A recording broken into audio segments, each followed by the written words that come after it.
En mi fiesta de jubilación, mi hijastra dijo, no esperes ayuda. ¿Estás por tu cuenta? Luego me llamó mi director financiero, las acciones de tu empresa acaban de alcanzar los 1,200 millones de dólares. ¿Qué quieres hacer ahora? Mi hijastra se puso pálida cuando se dio cuenta de que el hombre al que nunca consideró su padre acababa de convertirse en multimillonario. Me llamo Frank Calder, y la noche en que mi hijastra le dijo a una sala llena de gente que yo ya no era su responsabilidad, fue la misma noche en que mi empresa pasó a valer 1,200 millones de dólares. Ella aún no lo sabía. Ninguno de ellos lo sabía. Estaba de pie junto a la ponchera en mi propia fiesta de jubilación cuando ella lo dijo, sonriendo como si fuera una broma, levantando su copa para que todos pudieran oírlo. Y 5 minutos después, mientras los ecos de su risa aún rebotaban en las paredes, mi teléfono vibró con un mensaje de voz que cambió todo lo que creía saber sobre mi vida. La fiesta se celebró en el salón de la VFW, cerca de la calle Washington en Naperville, el mismo lugar que alquilan para despedidas de soltera, frituras de pescado y el ocasional almuerzo funerario. Era el tipo de sala que huele levemente a cera para pisos y a café quemado, sin importar cuántas veces la trapeen. Sillas plegables alineadas en filas. Un cartel que decía feliz jubilación, Frank colgaba torcido sobre una mesa larga, con un pastel de Jewel Osco y un par de cafeteras plateadas prestadas de la iglesia de al lado. Llevaba el mismo traje azul marino que había usado para reuniones con clientes 10 años antes. Ahora me quedaba un poco holgado en los hombros. Mi esposa, Evelyn, me había dicho esa mañana que todavía se veía bien. Lo dijo de esa manera en que lo hace la gente cuando no quiere discutir. Melissa llegó tarde, por supuesto. Siempre lo hacía. A mi hijastra le gustaban las entradas triunfales. Entró con su esposo y sus hijos como si la habitación hubiera estado esperando su aprobación, tocando su reloj inteligente, mirando alrededor como si estuviera haciendo un inventario. La gente aplaudió cortésmente. Algunos de mis antiguos compañeros de la empresa de software me estrecharon la mano, me dieron palmadas en la espalda y me dijeron cosas como, te lo ganaste, Frank, disfruta de la tranquilidad. Asentí y les di las gracias. Me había vuelto bueno asintiendo a lo largo de los años. Cuando llegó el momento de los discursos, Evelyn empujó suavemente a Melissa hacia adelante. Di algo, susurró lo suficientemente alto para que yo la oyera. Melissa no dudó. Tomó la copa de plástico con champán, la golpeó con un tenedor y sonrió. Bueno, dijo, desviando la mirada hacia mí. Frank finalmente ha terminado de trabajar. Algunas personas se rieron entre dientes. Ella continuó, con voz ligera y juguetona. Supongo que eso es la jubilación, ¿verdad? Solo no empieces a pensar que nosotros somos tu plan de jubilación. La sala se quedó en silencio, de esa manera incómoda en que se pone la gente cuando no está segura de si debe reírse. Melissa se rió por ellos. En serio, añadió, encogiéndose de hombros. Cuando la seguridad social no sea suficiente, no vengan a llamar a mi puerta. Sentí el calor subir por mi cuello. Ella inclinó la cabeza como si estuviera considerando si suavizarlo. No lo hizo. Siempre ha sido responsabilidad de mamá. Ahí estaba. Un par de personas soltaron risas pequeñas e incómodas. Alguien se aclaró la garganta. Miré a Evelyn, esperando, tal vez deseando que dijera algo. No lo hizo. Sonrió levemente y dijo, Melissa se preocupa demasiado, como si eso explicara todo. Miré mi copa. El ponche sabía aguado y demasiado dulce. Tragué de todos modos. Melissa levantó su copa. Por los nuevos capítulos, dijo, y la chocó contra la de su marido. Siguieron aplausos. No ruidosos, ni orgullosos, solo lo suficiente para que las cosas siguieran su curso. Asentí. Me serví otra taza de café, aunque estaba tibio. Me dije a mí mismo que no importaba, que estaba acostumbrado a esto, que había sobrevivido a cosas peores que un brindis descuidado. Pero mis manos temblaban. Salí al pasillo, con la excusa de usar el baño. Las luces fluorescentes zumbaban sobre mi cabeza. Alguien había dejado una caja de toallas de papel apilada contra la pared. Mi teléfono vibró en mi bolsillo. Una llamada perdida, un correo de voz. Evan Brooks, nuestro director financiero. Fruncí el ceño. Evan no llamaba los viernes por la noche a menos que algo anduviera mal. Presioné reproducir. Frank, dijo, y pude notarlo en su voz, tensa, apresurada. Necesitas devolverme la llamada inmediatamente. El trato se cerró esta mañana. 1,200 millones. Y tus acciones de fundador están intactas. Todas ellas. Me apoyé contra la pared. Él siguió hablando, las palabras salían más rápido ahora. Debemos tener cuidado con quién lo sabe y cuándo. Hay trámites, periodos de bloqueo, exposición fiscal. Pero Frank, esto lo cambia todo. El mensaje terminó. Me quedé allí parado, mirando mi reflejo en el metal opaco del bebedero. 62 años, canas en las sienes. Un hombre al que acababan de decirle públicamente que estaba solo. Un hombre que, de repente, valía más de lo que cualquiera en esa sala podía imaginar. El sonido de las risas llegaba desde el salón. La voz de Melissa se escuchaba brillante y segura. A alguien se le cayó un tenedor. Resonó contra un plato de papel. Volví a guardar el teléfono en mi bolsillo y respiré hondo. Por un momento, pensé en volver a entrar, en decir algo, en levantar mi propia copa y corregirla, pero no lo hice. Volví a entrar en silencio y ocupé mi lugar junto a las cafeteras. Ya estaban cortando el pastel, vainilla con glaseado de crema de mantequilla, mi nombre escrito en azul. Melissa pasó a mi lado sin mirar. Evelyn se reía de algo que había dicho su hermana. Asentí. Serví el café y escuché, porque yo ya sabía algo que ninguno de ellos sabía. Y por primera vez en mi vida, estar callado se sintió como una elección. La cuestión sobre ser descartado silenciosamente durante años, es que la gente asume que nunca te dolió. Asumen que el silencio significa indiferencia. Se equivocan. Me llamo Frank Calder, y aprendí hace mucho tiempo a hacerme pequeño. No porque quisiera, sino porque hacía la vida más fácil. Menos discusiones, menos portazos, menos noches durmiendo en el sofá con la televisión murmurando para nadie. Conocí a Evelyn cuando yo tenía 43 años. Ella estaba recién divorciada, trabajando a tiempo parcial en un consultorio dental en Downes Grove, tratando de mantener las cosas a flote para su hija adolescente. Melissa tenía 14 años entonces, astuta, reservada, ya convencida de que el mundo le debía algo y de que yo estaba estorbando en su camino. Yo no era su padre. Ella dejó eso claro desde el principio. Frank está bien, les decía a sus amigas. Es solo el marido de mi madre. Lo intenté de todos modos. La llevaba a los entrenamientos de fútbol cuando su padre se olvidaba. Iba a las obras escolares y me sentaba en la última fila para no avergonzarla. Pagué los frenillos, los campamentos de verano, los deducibles del seguro, esos gastos silenciosos por los que nadie te da las gracias. Cuando entró a la Universidad Estatal de Illinois, las facturas llegaron más rápido de lo que esperábamos. Aumentos de matrícula, libros que costaban más que la cuota de mi primer coche. Una primavera, Evelyn se sentó a la mesa de la cocina con una pila de sobres y lloró. Nos falta dinero, dijo. Solo para este último semestre. Esa noche, salí al garaje y me quedé mirando mi Mustang del 67. Lo había comprado a mis 20 años, cuando pensaba que los fines de semana siempre serían míos. Yo mismo había reconstruido el carburador.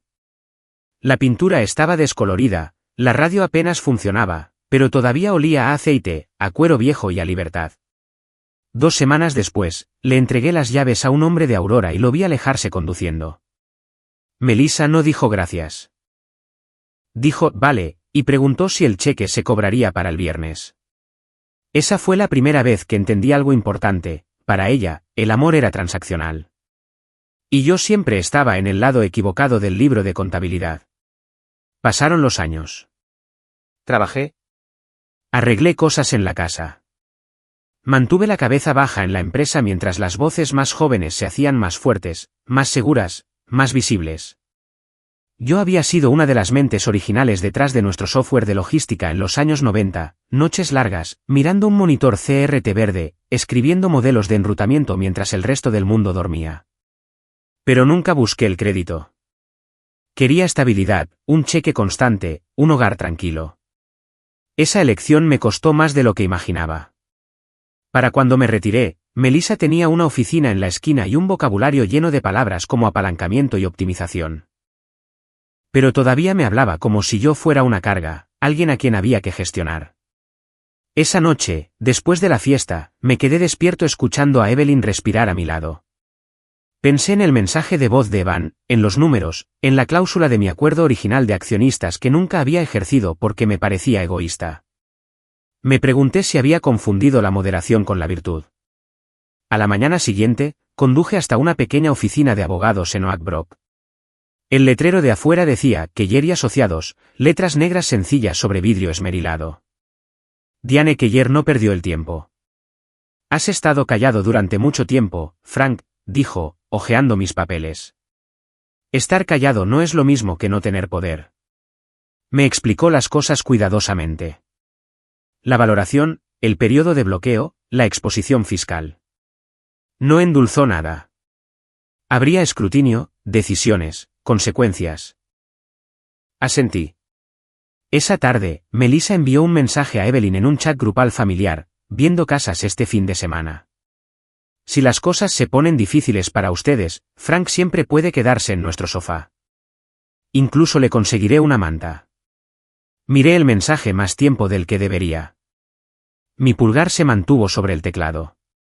Por un momento, imaginé escribirlo todo. El correo de voz, los números, la verdad. En cambio, borré el borrador. Esa noche, Evelyn mencionó que Melissa podría invitarnos a un pequeño viaje de Navidad, ya que le estaba yendo tan bien. Lo dijo con orgullo, como un logro que nos habíamos ganado por quedarnos quietos. Asentí. Serví el café, y me di cuenta de algo más duro que la ira. Si hablaba ahora, solo escucharían el dinero. Pero si esperaba, escucharían la verdad. Evan me llamó de nuevo 2 días después, esta vez desde una sala de conferencias en Chicago. Su voz sonaba baja y precisa, de la forma en que se ponía cuando los números importaban. Frank, dijo, necesito que entiendas algo antes de seguir adelante. Esos 1,200 millones, eso es valoración, no efectivo. Todavía no. Lo sé, dije. Y lo sabía. Había vivido lo suficiente para conocer la diferencia entre lo que algo valía y lo que realmente te daba. Hay un bloqueo, continuó. Presentaciones ante la SEC, exposición a ganancias de capital, y si te mueves demasiado rápido o hablas demasiado alto, perderás una gran parte sin ninguna buena razón. Me senté a la mesa de la cocina, la misma donde una vez había extendido las facturas de la matrícula de Melissa. La silla crujió cuando me recosté. ¿A cuánto asciende mi participación?, pregunté. Hubo una pausa, movimiento de papeles. Evan se aclaró la garganta. Sobre el papel, entre 30 y 35 millones, dependiendo de cómo lo estructuremos. Cerré los ojos. 30 millones de dólares no aterrizan como la gente cree. No se siente como ganar la lotería. Se siente como estar al borde de algo muy profundo, preguntándose qué tan fácil sería caer. No se lo digas a nadie, dijo Evan. Ni a tu esposa, ni a tu familia. Todavía no. No lo haré, dije. Y lo decía en serio. Esa tarde, volví a Keller y Asociados. Diane ya había sacado mis viejos acuerdos. Deslizó un bloc de notas amarillo sobre el escritorio. Fuiste inteligente en aquel entonces, dijo. Protegiste tus acciones de fundador. Nunca las diluiste. Simplemente te hiciste a un lado. Pensé que estaba haciendo lo correcto, dije. Lo estabas haciendo, respondió ella. Para la versión de tu vida que intentabas salvar. Ella expuso las opciones. Un fideicomiso en vida revocable para proteger lo que tenía. Un fideicomiso educativo irrevocable que no pudiera ser reclamado por culpa o presión. Y una fundación silenciosa, con propósito que diría lo que yo nunca tuve palabras para decir. Esto no se trata de castigo, dijo Diane. Se trata de claridad. Esa palabra se me quedó grabada. Claridad. En el camino a casa, mi teléfono vibró. Un mensaje de Melissa, cena en nuestra casa el viernes. Grandes noticias. Traigan vino. Miré la pantalla. Sabía cuáles serían las grandes noticias. Un ascenso. Un bono. Otro recordatorio de que ella había subido más alto mientras yo me quedaba quieto. Cuando llegó el viernes, me presenté con una botella de tinto de gama media y una sonrisa ensayada. Melissa habló de su carrera, sus planes, su futuro. En un momento dado, se rió y dijo, «No te preocupes, Frank. Mamá está cuidada. Yo me encargo de esto». Asentí. Serví el café, y escuché, sabiendo que por primera vez en mi vida, no era invisible. Simplemente había llegado temprano. La cena de Melissa fue y vino, y nada cambió en la superficie. Esa fue la parte más difícil. La vida no explotó. Sin rayos, sin respeto repentino, solo los mismos pequeños cortes entregados con sonrisas, como siempre lo habían sido. El primero llegó una semana después. Nos reunimos todos en un restaurante en Lisle, uno de esos lugares con fotos en blanco y negro enmarcadas de la ciudad en los años 70 y descripciones en el menú que se esforzaban demasiado. Melissa llegó en una nueva camioneta SUV, brillante y enorme, bloqueando el carril de incendios. Me lanzó las llaves sin mirar. «Frank, no estás haciendo mucho estos días, ¿verdad? ¿Puedes estacionarla en la parte de atrás?» Me quedé allí medio segundo, con las llaves frías en mi palma, viéndola conducir a Evelyn y a los niños adentro. Asentí y caminé el largo trecho alrededor del edificio, pasando los contenedores de basura y los aires acondicionados zumbando. El asfalto estaba agrietado y desigual. Cuando me deslicé en el asiento del conductor, el interior todavía olía a plástico y a dinero. La estacioné con cuidado, demasiado cuidado. Adentro, me sentaron en el extremo más alejado de la mesa, cerca de la puerta de la cocina. Los platos resonaban, los camareros pasaban apresurados con bandejas en alto. Melissa hablaba sobre los vecindarios que estaba considerando. Buenas escuelas, entradas privadas, impuestos a la propiedad como insignias de honor. Si las cosas alguna vez se ponen difíciles para ustedes, dijo casualmente, girando su tenedor. Frank siempre podría quedarse en nuestro sofá. Incluso le conseguiré una manta. Todos se rieron. Sonreí. Asentí. Serví el café. Unos días después, Evelyn me dijo que Melissa estaba planeando un viaje de Navidad. Solo algo pequeño, dijo, con los ojos brillantes. Ella quiere invitarnos. No pregunté a dónde. No pregunté cuánto. Ya conocía la parte no dicha. Mira qué bien le va. Mira qué innecesario eres. Esa noche, me senté a la mesa de la cocina con el teléfono en la mano. Evan me había enviado una hoja de cálculo más temprano, proyecciones, plazos, notas fiscales. Diane había hecho un seguimiento con documentos para revisar. Abrí un mensaje nuevo para Melissa. No creerás lo que pasó. Mi pulgar se detuvo. Casi podía sentir el alivio que traería, soltar la verdad y ver cómo cambiaba el equilibrio. Imaginé su tono cambiando, más suave, cuidadoso, respetuoso. Borré el mensaje. Una tarde, Melissa pasó sin avisar. Necesitaba la ayuda de Evelyn para cuidar a los niños. Se paró en la puerta, desplazándose por su teléfono, apenas reconociéndome. Frank, dijo sin levantar la vista. ¿Puedes traer sus abrigos? Se nos hace tarde. Ya lo hice. Asentí. Serví el café. Cada pequeño momento se apilaba sobre el anterior. No lo suficiente para justificar la ira por sí solo. Juntos, formaban algo más pesado. Claridad, las palabras de Diane asentándose en mi pecho. Detrás de escena, las cosas se movían. Diane finalizó los documentos del fideicomiso. Evan coordinó con el departamento legal y de cumplimiento. Firmé donde me dijeron que firmara, hice preguntas.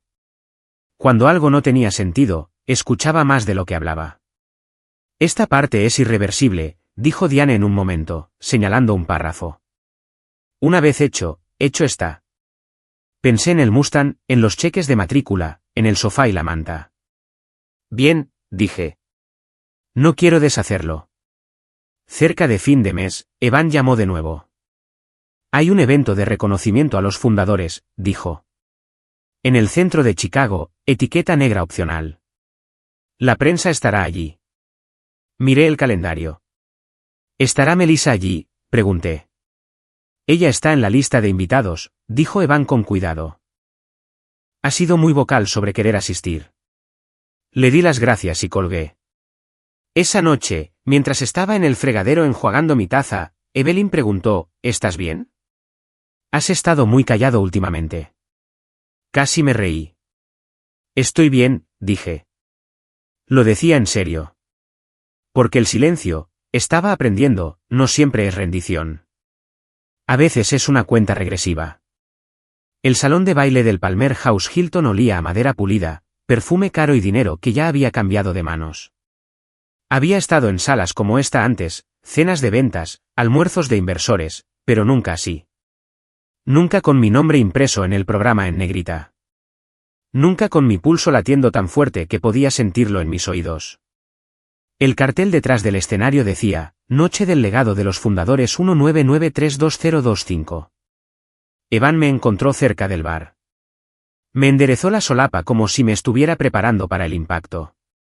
¿Estás listo?, preguntó. Miré a través de la sala. Copas de cristal, manteles de lino, gente que no había visto en años, algunos más viejos, algunos más agudos, todos vestidos como si pertenecieran aquí más de lo que yo nunca lo había hecho. Y entonces vi a Melissa.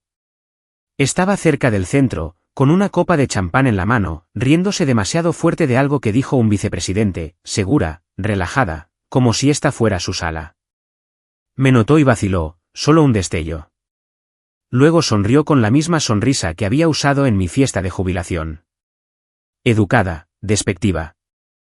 Le devolví el asentimiento. Cuando anunciaron mi nombre, la sala se calmó de esa manera colectiva y practicada. Siguieron los aplausos, no estruendosos, pero lo suficientemente respetuosos para llevarme al escenario. Me paré detrás del podio, con las manos descansando ligeramente sobre la madera. El micrófono zumbó por un momento. No dije nada. Dejé que el silencio hiciera su trabajo. La mayoría de ustedes, comencé, con la voz firme, me conocen como el esposo de Evelyn. Una ola de risas suaves. Algunos de ustedes me conocen como el padrastro de Melissa. Eso atrajo algunas miradas. No la miré a ella. Muy pocos de ustedes, continué, saben que hace 32 años escribí el primer modelo de enrutamiento sobre el que se construyó esta empresa, en mi sótano, en un monitor CRT verde que tardaba 5 minutos en calentarse. Un murmullo recorrió la sala. En aquel entonces, dije, el GPS era un rumor, y la eficiencia significaba café a las 2 de la mañana y esperar que el código compilara antes del amanecer. Hice una pausa, tomé aire. Me hice a un lado hace años, no porque no tuviera nada más que dar, sino porque pensaba que la estabilidad importaba más que el crédito. Metí la mano en el bolsillo de mi chaqueta y desdoblé una sola hoja de papel. Hoy, dije, estoy orgulloso de anunciar la fundación de la familia Calder, financiada por mis acciones originales de fundador, acciones que nunca vendí, nunca diluí. La sala se quedó inmóvil. La fundación proporcionará becas universitarias a los hijos de camioneros, trabajadores de almacén y empleados por turnos, personas que trabajan en 2 empleos solo para poner comida en la mesa. Finalmente levanté la vista. El rostro de Melissa se había puesto pálido. Sus dedos apretaban el tallo de su copa con tanta fuerza que sus nudillos se habían vuelto blancos. Sé lo que se siente, terminé, que te digan que estás por tu cuenta. A veces, ese es el consejo más honesto que recibirás jamás. Me aparté del micrófono durante 2 segundos completos. Nadie se movió. Entonces llegaron los aplausos, lentos al principio, luego subiendo, llenando la sala. No hice una reverencia. No sonreí. Simplemente bajé del escenario. Al pasar por la mesa de Melissa, vi que se levantaba bruscamente, con la silla raspando contra el piso. No me miró. Salió del salón de baile sin decir una palabra. Nadie la siguió. Evan me alcanzó cerca de la salida, con los ojos muy abiertos. Eso, dijo en voz baja, fue impecable. Negué con la cabeza. No, dije. ¿Fue honesto? Me desperté a la mañana siguiente en mi propia cama, mirando la grieta familiar en el techo sobre la cómoda. Por primera vez en semanas, no sentía el pecho oprimido. El teléfono en mi mesita de noche estaba en silencio. Ningún mensaje de Melissa. Ninguna felicitación de personas que me habían ignorado durante años. Solo un mensaje de texto de Evan que decía, la respuesta de la prensa es positiva. El papeleo de la fundación está vivo. Dejé el teléfono y escuché cómo la casa se despertaba. Tuberías haciendo clic, el refrigerador zumbando, Evelyn moviéndose en la cocina, abriendo y cerrando cajones un poco más fuerte de lo necesario. Cuando entré, ella no levantó la vista de inmediato. Entonces, dijo finalmente, cruzándose de brazos. ¿Hay algo que quieras decirme? Me serví una taza de café, negro, como siempre lo bebía. Quise decírtelo muchas veces, dije, pero no pensé que quisieras escucharlo. Ella se burló. Eso no es justo. La miré a los ojos.